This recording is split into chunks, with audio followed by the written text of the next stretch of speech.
ప్రతి విజయం వెనుక ఉంటుందో మహిళ వెలుగుల్ని పంచి కరిగే కొవ్వొత్తిలా ఆ వెలుగే సత్యం శివం గుర్తిస్తే నీదే జయం ఒక మగువ శాపంతో పసివాడే గగనం ఒక మహిళా శపథంతో కొణికిల్ది భువనం మధురం నీ చరితం ఓ మగువా జయీ భవ ఓ మహిళా విజయీ భవ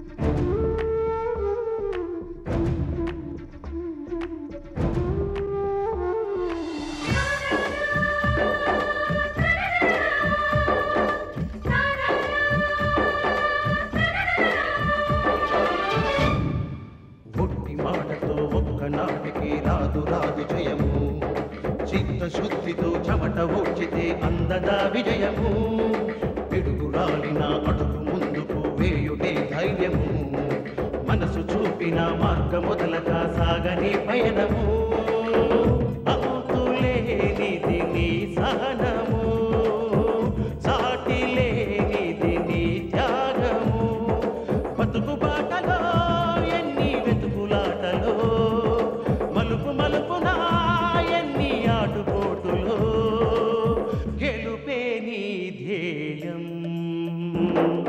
సాహసమే నీ ఆయుధం సాధించే నీ ఆశయం సాహసమే నీ ఆయుధం సాధించే నీ ఆశయం.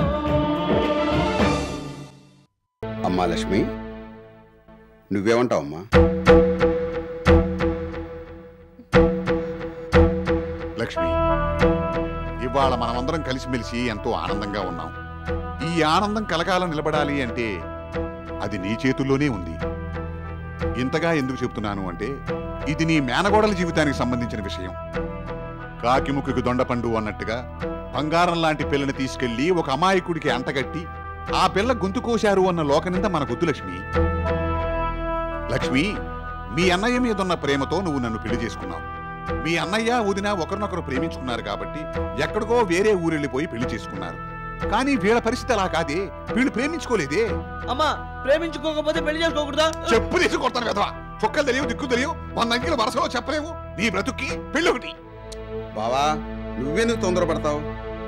శాంతి, నువ్వేమంటావు?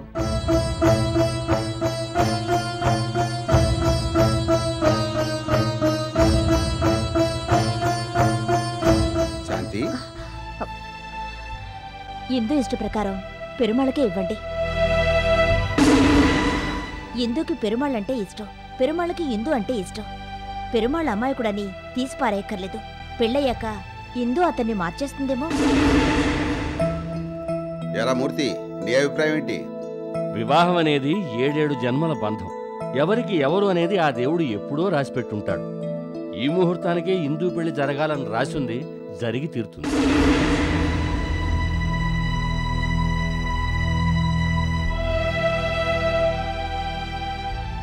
అత్తయ్య, అందరూ వాళ్ళ వాళ్ళ అభిప్రాయాలు చెప్పారు, కానీ మీరింతవరకు నోరు మెదపలేదు. మా పెళ్లి విషయంలో మిగతా వాళ్ళ అభిప్రాయం కన్నా మీ అభిప్రాయమే నాకు ముఖ్యం.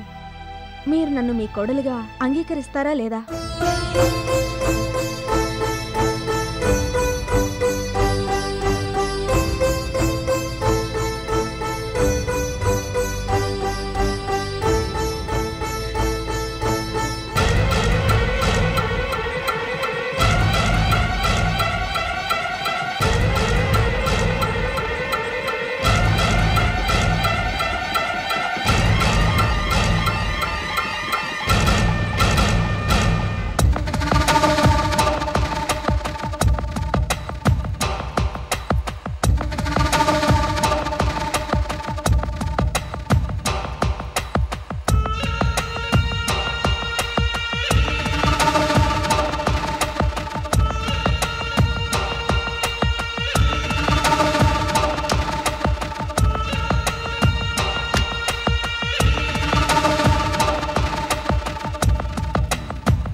తలచిన్నదే జరిగినదా దైవం ఎందులకు జరిగినదే తలచితివా శాంతి లేదు నీకు. నాన్న అమ్మా సీత, పెళ్లి నెపంతో ఆ హిందూ శిఖండి ఇంటోంచి వెళ్ళగొట్టాలని చెప్పి మనం ప్లాన్ వేస్తే అది కాస్త వికటించి రివర్స్ అయింది.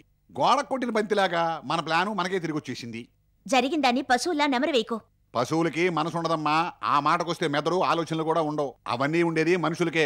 అందుకే ఓసారి నెమరేసుకుంటున్నాం. తప్పేంటి? 1000 కళ్లతో జాగ్రత్తగా ఉండాల్సిన పరిస్థితి మనకొచ్చింది. ఆ మాట అంటే నేను చస్తే ఒప్పుకోను. ఇందు చోటి బచ్చి ఆఫ్టర్ ఆల్ ఒక ఆడది, అది మన ఏం చేస్తుందమ్మా? అదిగో అక్కడే నీ లెక్క మొదటి నుంచి తప్పవుతోంది. నీ భార్య విషయంలో అది, మా అమ్మ విషయంలో ఇదే తప్పు చేశావు. ఆడది అదేం చేస్తుందని అనుకున్నావు, కానీ నీకు చేయాల్సిన అన్యాయం అంతా అమ్మే చేసింది. అది నిజమేననుకో. ఈ ఇంటి ఆడపడుచైన నీ భార్యలో ప్రవహించే రక్తమే నా ఆడపడుచు ఇందులో కూడా ప్రవహిస్తోంది. ఆ మేనత్త మేనకోడల బుద్ధులు ఆలోచనలు ఒకటే. తను ఏవైనా పర్వాలేదు, తన అన్నగారు మాత్రం బాగుండాలని నీ పెళ్ళం ఆశించింది.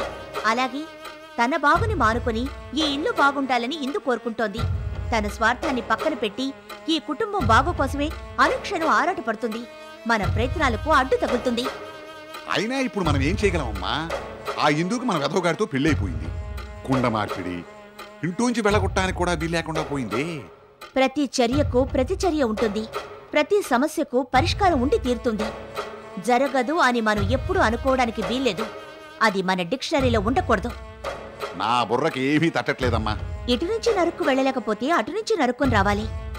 వజ్రాన్ని వజ్రంతోనే కొయ్యాలి అన్నట్టు రివర్స్ అయిన దానికి రివర్స్ గేర్లోనే వెళ్ళాలి అంటావు. ఇప్పుడు మన టార్గెట్ ఇంజనీర్ సుందరం. కళ్యాణ మండపంలో అవమానం పొందిన ఇంజనీర్ సుందరాన్ని మన వైపుకు తిప్పుకోవాలి. మన చెప్పు చేతల్లో ఉంచుకొని అండర్ ప్లే మొదలు పెట్టాలి.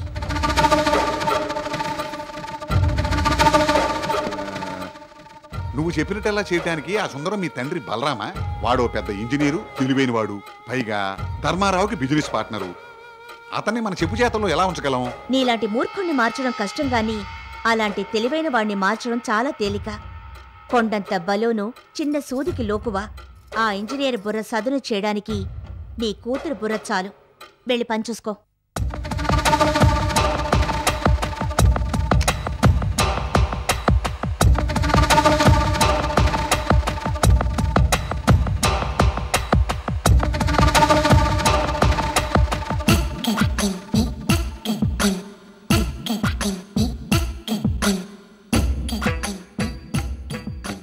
ఏంటి బావా ఈ బెడ్ మీద పూలు, ఆ పండ్లు, స్వీట్లు అవన్నీ ఎందుకు? ఎందుకా? నీకు ఈరోజు మొదటి రాత్రి బావా. నాకు మొదటి రాత్రా? ఎందుకు? ఆ? చెప్పు బావా ఎందుకు? ఎందుకో ఇందు వస్తే నీకే తెలుస్తుంది. కూర్చో. అమ్మో, ఈ గదిలో నేను కూర్చో, నాకు చాలా చలి పడుతుంది. కూర్చోవా? ఈ రాత్రంతా నువ్వు ఇక్కడే పడుకోవాలి. ఎందుకు?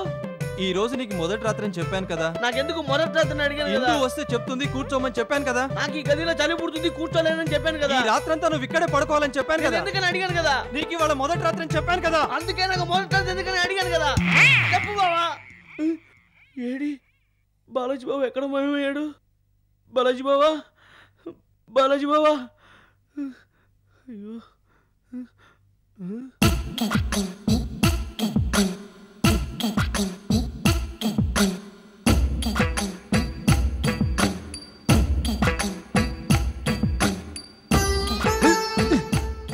ఇదొకటి చెయ్యి.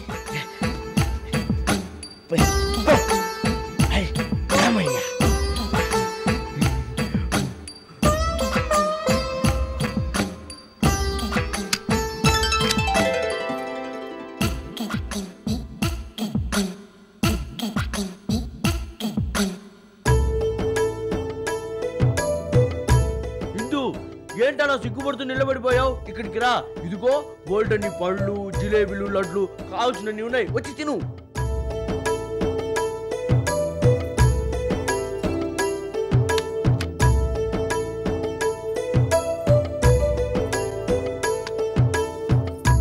కూర్చోయిందో.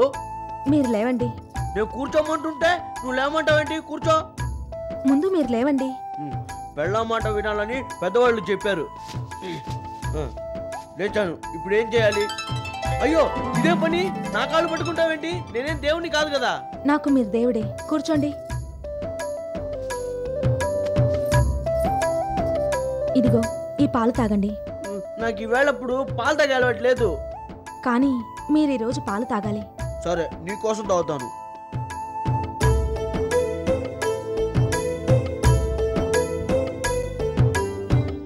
ఆగండి ఆగండి, పూర్తిగా తాగొద్దు. ఏ ఎందుకు తాగకూడదు? నేను సగం తాగాలి. చి నేను ఎంగిలి చేసిన పాలు నువ్వు తాగుతావా? మనకి పెళ్ళైంది కదా, ఇక మన మధ్య ఎంగిలి అనేది ఉండకూడదు. నేను మీ అర్ధాంగిని కదా. అంటే మీలో సగ భాగం అన్నమాట. మీరు చేసే ప్రతి దాంట్లోనూ నేను భాగస్థురాలనమాట. నువ్వు చెప్పేది నాకు ఒక్క ముక్క కూడా అర్థం కావడం లేదు. ఇందు బాగా పీకల దాకా మెక్కానేమో, కళ్ళు మూతలు పడుతున్నాయి. నాకు నిద్ర వస్తుంది. నేను వెళ్ళి పడుకోనా? ఎక్కడా? నేను ఎప్పుడు పడుకుంటాను కదా అక్కడ. ఏంటి నువ్వు మాట్లాడావు? నేను వెళ్ళి పడుకోనా? ఇక మీదట మీరు ఈ గదిలోనే పడుకోవాలి. ఇక్కడ చలిగా ఉందే. అయితే ఏసీ ఆఫ్ చేస్తాను. నువ్వు రోజు ఏసీలో పడుకునేదానివి, నా కోసం ఆఫ్ చేయడం ఎందుకు? ఇక నుంచి మీకేది ఇష్టమో అది నాకు ఇష్టమే. మీకేది ఇష్టం ఉండదో అది నాకు ఇష్టం ఉండదు. నా ఇష్టం కోసం నువ్వు ఏసీ ఆఫ్ చేయదు. నేను ఇక్కడే దుప్పటి కప్పుకుని పడుకుంటాను, సరేనా? అలాగే. ఇదిగో పాలు తాగు.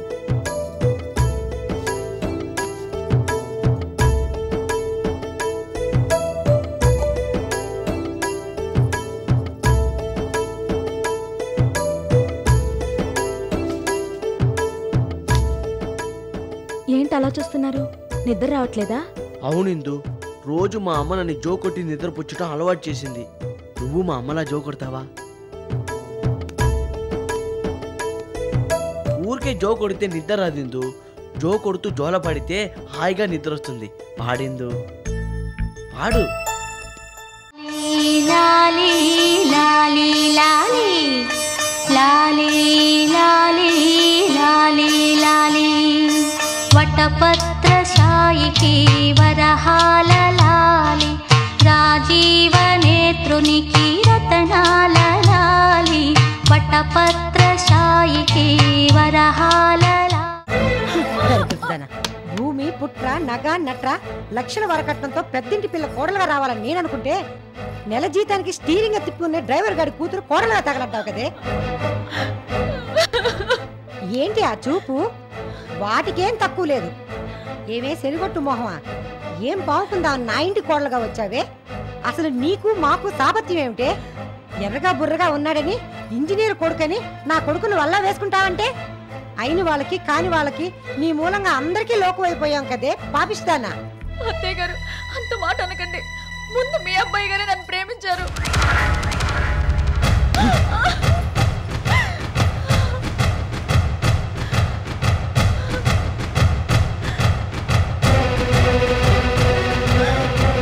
ప్రేమించాడు ప్రేరేపించాడు అని మళ్ళీ ఇంకోసారి ఎప్పుడైనా అన్నావంటే ప్రాణాలు తీస్తాను.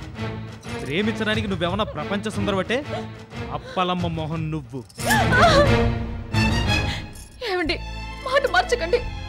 నన్ను చార్మినార్ ఎక్కించి హుస్సేన్ సాగర్ లో ఉన్న బుద్ధుడు సాక్షిగా, తాను చనిపోతూ ప్రేమను బతికించిన వ్యాలంటైన్ సాక్షిగా నా నుదుటి మీద ముద్దు పెట్టి నువ్వు నేను ఒకటని చెప్పిన మాట మర్చిపోయారా? పెళ్లి కాకుండా తొందరపడటం మంచిది కాదని నేనెంత బతిమల్ల వినకుండా మనిద్దరికి ఇష్టం అయ్యాక పెళ్ళేంటి పెద్దలేంటి అంటూ మీ కోరిక తీర్చుకొని ఇప్పుడు అప్పలమ్మ అంటూ నన్ను కొట్టడానికి మీకు మనసల్లా వచ్చిందండి. ఓహో, అక్కడికి నీకేం కోరిక లేనట్టు తప్పంతా నా కొడుకుదే అన్నట్టు మాట్లాడతావేంటే? ఇదిగో, వాడు మగాడు, వాడేదో అనుంటాడు, దాన్ని పట్టుకొని నువ్వు లొంగిపోవడమేనా? ఆడదానికి క్యారెక్టర్ ఉండాలి. నాకిప్పుడు క్యారెక్టర్ లేదనుకుంటే దానికి మీ అబ్బాయే కారణం. ఏంటే ఊరుకుంటుంటే ఓ రెచ్చిపోతున్నావు? ఆగరా ఆగరా, ఇప్పుడు తిట్టి కొట్టి ప్రయోజనం ఏమిటి? తప్పు చేసే ముందు ఆలోచించి చేయాలి. అలా చేయలేకపోతే మూడో కంటికి తెలియకుండా చేయాలి. హలో, మూడో కంటికి తెలియకుండానే చేశాను. ఆ ధర్మారావు గాడే మూడో కన్ను తెరిచాడు. తెరిచిన ధర్మారావు పెళ్ళంటూ చేయించాడు గాని కలకాలం దగ్గరుండి కాపురం చేయించలేడుగా. ఇదిగో, నా కొడుకు నీ మెళ్ళో 3 ముళ్ళు వేశాడని మురిసిపోయి కోడలుగా ఈ ఇంట్లో కాపురం చేయాలని ఆశ ఉంటే ఆ ఆశ ఈ క్షణమే మర్చిపో. నువ్వు ఈ ఇంటి కోడలో కాదు, చెప్పింది చేస్తూ పెట్టింది తింటూ ఈ ఇంట్లో పడుండాల్సిన పని మనిషివి.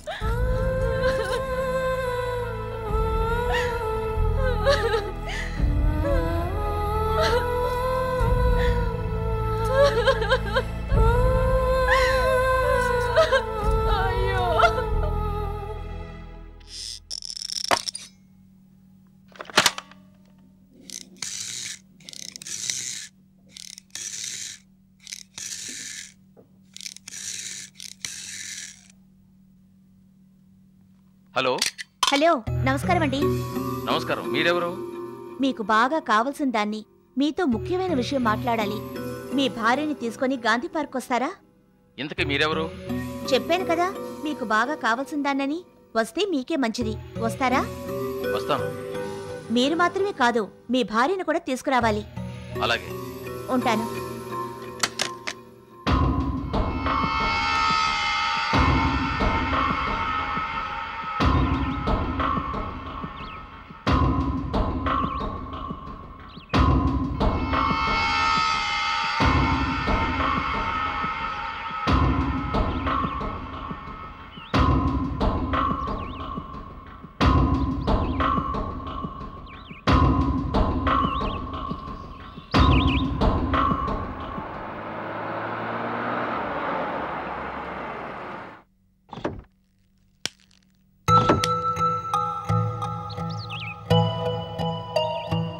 నమస్కారం ఇంజనీర్ గారు. నమస్కారం.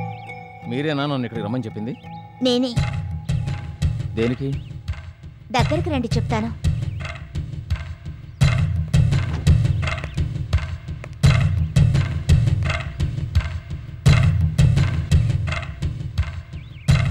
మీ కోడలు ఎలా ఉంది? అప్పుడే ఏమైంది? ఇంకొన్నాళ్ళు పోయాక వచ్చి చూడు. ఇంట్లో కాదు, వల్లకాట్లో. అదే గాని జరిగితే మీరందరూ జైలుకు వెళ్లి చిప్పకూడు తినాలి. సొంత కోడల్ని హింసించి చంపారన్న అపవాదతో మీరు జైలుకు వెళ్ళక తప్పదు. ఇది చెప్పడానికేనా ఇక్కడికి పిలిపించింది? అంతేకాదు, మీ బిజినెస్ పార్ట్నర్ ధర్మారావు గారు మీకు ద్రోహం చేయబోతున్నారని చెప్పడానికే రమ్మన్నాను. నేను చెప్పేది నిజం. మీకు ద్రోహం చేయాలని ప్లాన్ చేసి మీ అబ్బాయి పెళ్లిలో మిమ్మల్ని అవమానించారు. మీ అబ్బాయి విషయం మావికి ముందు రోజే తెలుసు. కానీ అప్పుడు చెప్పకుండా పెళ్లి దాకా తీసుకొచ్చి మిమ్మల్ని కావాలని అలా చేశారు. అది ద్రోహం కాదా? తన ముగ్గురు కొడుకులకి ధర్మారావు గారు ఎప్పుడైతే బాధ్యతలను అప్పగించారో అప్పుడే మిమ్మల్ని పార్ట్నర్షిప్ నుంచి తొలగించాలని మెంటల్ గా డిసైడ్ చేసుకున్నారు. దానికి తగినట్టుగా పవిత్ర వ్యవహారం బయటపడింది. ఈ సాకుతో మిమ్మల్ని పక్కకు తప్పించాలని చూస్తున్నారు. దీన్ని మీరు గమనించకుండా గుడ్డిగా మా మావగారిని నమ్ముతున్నారు. నువ్వు చెప్పేది నిజమా? కొన్నాళ్ళు ఆగి చూడండి, నిజమో కాదో మీకే తెలుస్తుంది. సీత, నువ్వు ఆ ఇంటి పెద్ద కోడలివి, పైగా మేనకోడలివి. ధర్మారావు గారికి వ్యతిరేకంగా ఎందుకు మాట్లాడుతున్నావు? మీరు తిన్న దెబ్బ కన్నా ఎక్కువ దెబ్బ తిన్నాను కాబట్టి. అంటే జయకృష్ణ ఎవరు? పెద్ద తాగుబోతు. అతనికి లేని వ్యసనం అంటూ లేదు. అతన్ని ఎవరు పెళ్లాడతారు? అందుకని నన్ను బలిపశువుని చేశారు. మొదట్లో తన రెండో కొడుకు నన్నిస్తానని చెప్పి చివరికి జయకృష్ణకి కట్టబెట్టారు. మీ అబ్బాయి పవిత్రని మోసగించాడని నింద వేశారు. మీ వాడు మోసగించింది ఒకే ఒక అమ్మాయిని. కానీ నా భర్త ఎంతో మంది అమ్మాయిల్ని మోసగించాడు, పాడు చేశాడు. అలా అని చెప్పి వాళ్ళందర్నీ తీసుకొచ్చి తన కొడుక్కి ధర్మారావు కట్టబెట్టొచ్చుగా. ఏ ఎందుకు కట్టబెట్టలేదు?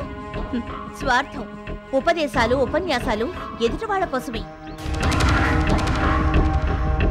మీ మేలు కోరి వచ్చాను, మీ బాగు కోరి చెప్పాను. కొత్త కోడల్ని రాజు రంపాన పెట్టడం కాదు మీరు చేయాల్సింది. మీకు చేతనైతే ధర్మారావు గారిని దెబ్బతీయండి.